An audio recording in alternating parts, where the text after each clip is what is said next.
Coucou tout le monde, on se retrouve aujourd'hui pour le jour numéro 10 du tag, dont le mot-clé est ancien.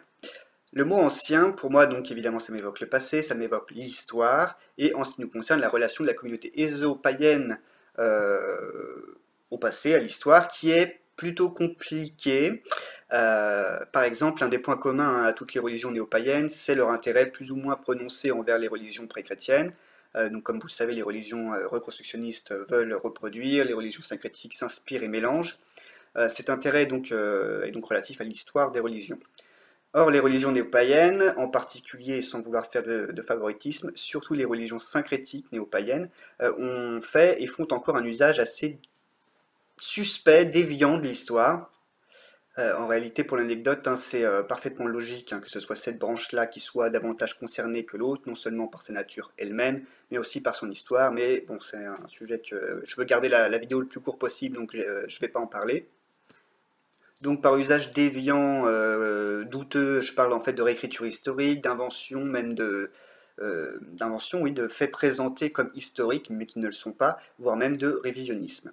Donc l'exemple par excellence dont on va parler dans cette vidéo, c'est les origines des religions néo-païennes, qui participent tous pour les premières religions néo-païennes syncrétiques, d'une sorte de déni de la rupture qui est pourtant attestée entre les religions dites païennes, c'est-à-dire pré-chrétiennes, et celles que nous appelons aujourd'hui néo-païennes. D'ailleurs, ces termes-là, religion païenne vs néo-païenne, pour le coup, traduisent complètement au contraire c'est la reconnaissance de cette rupture.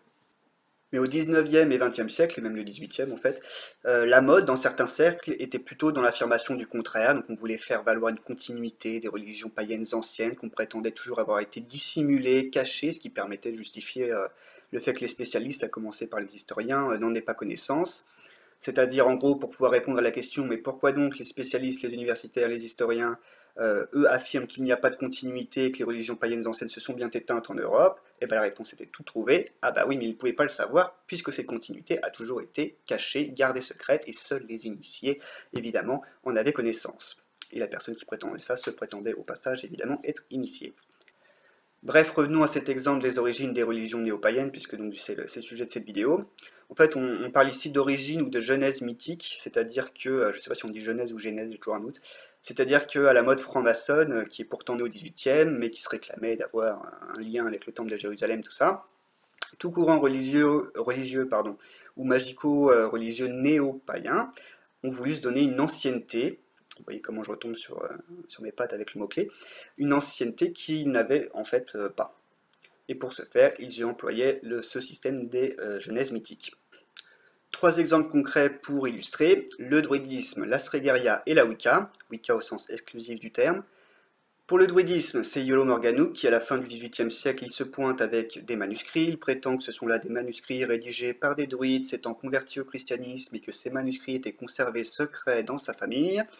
Je vais éviter de discuter sur l'incohérence même de cette affirmation, mais quoi qu'il en soit, on y est. Morganwg prétend que le savoir et les pratiques des druides ont survécu, mais cachés.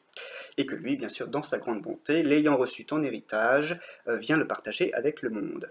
Vous aurez déjà deviné par ce ton ironique qu'on découvrira plus tard que ces manuscrits sont bien sûr des faux, et du coup la genèse mythique se trouve là. Et on peut utiliser du coup le mot genèse, puisqu'au final cette histoire fabriquée renie certes une genèse, puisqu'elle veut au contraire faire croire à une continuité, mais puisque cette continuité n'est pas réelle, n'est pas factuelle, on peut bien donc parler de genèse mythique. Un autre exemple, l'Astrégaria. 1899, Charles Leland publie son Aradia ou l'Évangile des sorcières. Il y prétend qu'une femme, une sorcière, nommée Maddalena, lui aurait révélé les fameux secrets d'une religion italienne, qui serait la descendante bien sûr de la religion romaine, qui aurait perduré bien sûr en secret en Italie, et Leland prétend avoir découvert donc l'existence de ce courant magico-religieux païen, qui aurait survécu à la christianisation de l'Europe, et qui, jusqu'à cette publication, donc, serait resté caché, secret. Bien sûr, c'est historiquement faux, et même historiquement impossible en fait, donc c'est à nouveau une genèse mythique. Troisième exemple, la Wicca, encore une fois au sens exclusif et j'insiste. Dans les années 50, Gerald Gardner prétend qu'en 1939, il aurait été initié dans un coven à New Forest par une femme nommée Dorothy Clutterbuck, et qu'en conséquence, elle lui a été révélée par cette entremise une religion magique, courant magico-religieux, demeuré secret et remontant bien sûr à une période précédant la christianisation de l'Europe. Les historiens se sont penchés là-dessus, je vous le donne en mille, c'est faux.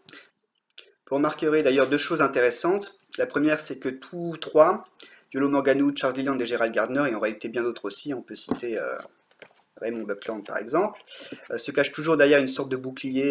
Pour Morganwg, c'est les manuscrits eux-mêmes qui auraient été écrits par d'autres. Donc si on a quelque chose à redire sur le contenu, bah, c'est pas lui, c'est pas de sa faute s'il y a des erreurs.